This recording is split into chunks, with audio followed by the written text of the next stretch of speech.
We've all seen the Instagram version of Sumba. The one that's clean, easy, perfect.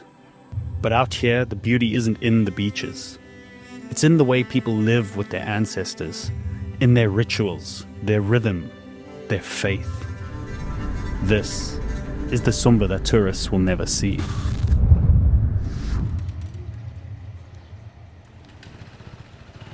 I'm sure you're probably wondering how the hell we ended up here, and why. So if you haven't been following our journey, we're Wade and Monya, and for the last year and a bit we've been planning and working towards building our off-grid home here on Sumba Island.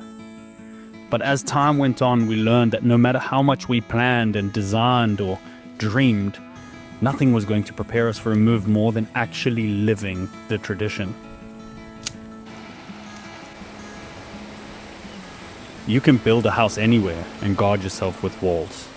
But the truth is, to build a life, you need more than just a few drawings. You need to live with the people, to understand their beliefs, to witness their rhythm, and if you're lucky, to become a part of their rituals.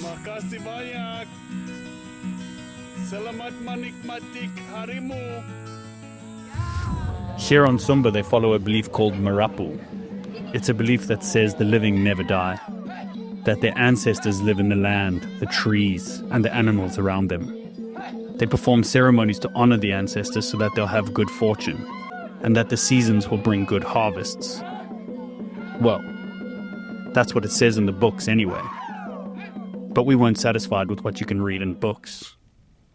We wanted to feel it. That's the thing about us. We've always been inspired by people who moved to these islands long before it was popular.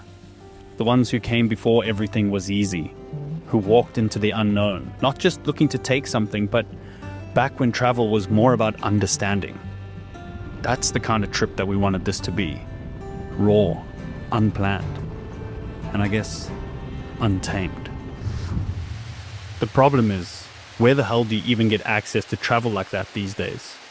Everything is so polished, so staged for your Instagram feed. We've traveled to Sumba a few times now, and it seems the more blogs you read and TripAdvisor reviews you follow, the further you end up down the tourist trap rabbit hole, where local homes are staged. People are all dressed up to sell you the image of Sumba, trying to sell you souvenirs and ikat weaving, probably just bought from some market somewhere. Fuck that. We wanted Sumba. The Sumba that lives and breathes without caring whether you arrived or not. We were fortunate enough to meet Ben on our first ever trip to Sumba, while we were searching for a surf break near our land. And strangely enough, we just kept bumping into him on each trip. It was like the universe was trying to connect us for a reason. And finally, on this trip, that reason became obvious. You see, Ben is one of those travelers who came long before it was cool or safe. For him, it was about the waves. And for more than 10 years now, he's been building a relationship with his village here in Cody. Slowly, intentionally, building a life that's deeply integrated with the local community. Him and Jean are the proud owners of Beaten Nut Lodge. Morning. A modest off-grid stay on the shores of West Sumba. And without them, we'd never have gotten to feel the real heartbeat of Sumba. We stayed with them for 5 days, hoping to get a taste of what it means to live intentionally out here.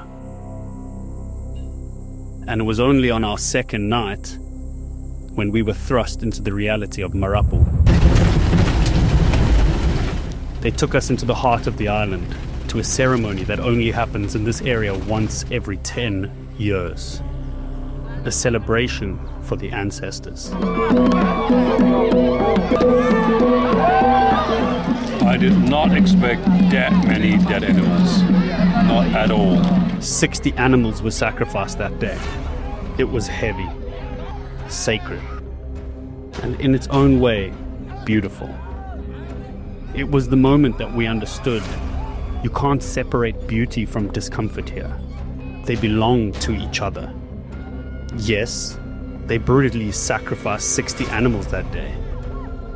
But when you learn that they only eat meat when they do these ceremonies, it shows a deep respect for the laws of nature that we have so conveniently forgotten in the West. We kill en masse, but we hide it. We die, but we avoid it. We say we cherish the dead, but we sanitize it. Here, they meet it all head on. They prepare for their death. They celebrate their kills. They honor their dead by erecting giant megalithic tombs right on their doorsteps, to never forget. When visiting these ancient traditions, we have two choices. We can take what's beautiful and close our eyes to the rest, or we can let it change us. We've seen what happens when people arrive and separate themselves, like in Bali and in Lombok. It starts small, and then little by little, the connection fades. The real question is, how do we build our dream out here without repeating the same mistakes? Jean showed us what that answer looks like. She spends her days helping the local village, making moringa tablets for kids, helping families fight malaria, caring for her neighbors. Through her, we realized something simple. Preserving this culture isn't about doing anything extraordinary. It's about living with care.